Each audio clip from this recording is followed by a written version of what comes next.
If you don't want to come to the Dawah, we will bring the Dawah to you. Assalamu alaikum everyone, brother Dawah here. So in today's video we'll be talking about doubt and what to do if you have doubts right now. If you are a Muslim who has doubts, first of all, it's completely normal. The companions used to have doubt. People still have doubts. Even some of the Imams, they used to have doubts.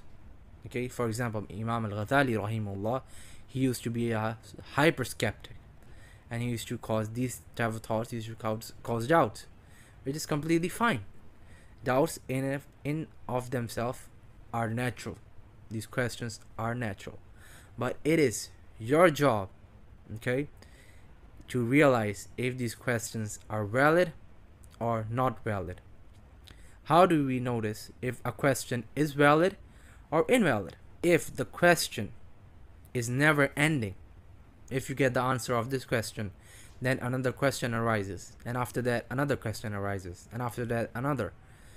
Okay, this is you not looking for the truth, rather this is you trying to run away from the truth. Because if you have an infinite number of questions and the truth is in the end of the questioning, then you're never going to reach the truth, which is in the end of infinity, because you can never overcome an infinite number, or in this case an infinite number of questions. And what is the other way of identifying it? You have to see if you don't have any bias regarding the question, if there is no emotional bias regarding this question, if you don't have a ideological bias regarding the question. For example, you're not biased to Western ideologies such as liberalism, secularism, utilitarianism, and all these ism and schisms.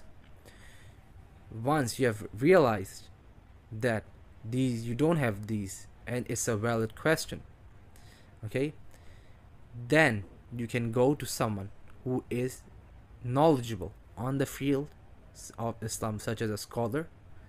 Ask him the question, because you realize that your question was most probably due to your misunderstanding about the context, the analogy, the wording. Most of the time that this does happen, and if it is biased, then you need to clarify and work out why your bias is invalid, which is easily done within Islam. Then let's say you still have these questions, okay, you have invalid questions, and these new questions keep coming up to you. What do you do? If these are invalid questions, you try to not debate them in your head. A lot of Muslims, what they do is, once a question comes, they try to debate it and try to solve it themselves without any knowledge. You are most likely going to fail, because you are not only debating yourself, you're debating shaytan, and he is an expert in this type of stuff. So don't debate with yourself. Try to close the door. As a thought comes, ignore it. Close the door, shut the door on it.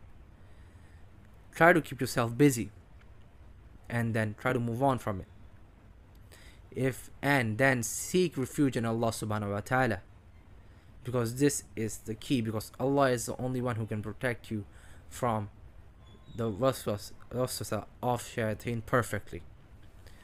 And if Allah wants to protect you, then nothing can happen to you.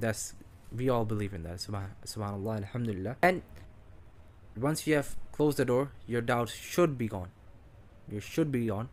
And now these are basically the ways that you can, curve around the doubts. But what if you are watching videos of some ex-Muslim? Stop watching videos. Why are you watching videos when you know that you do not have the knowledge? You might be watching it for entertainment because some guy online refutes these people, and then you go to the ex-Muslim's channel, for example, and watch his video.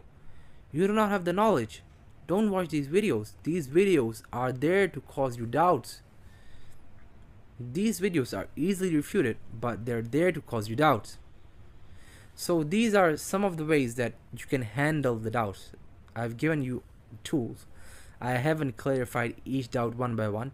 Inshallah, in the future, I am aiming to do that in other videos, each doubt in Urdu and in English, but that's for a future plan.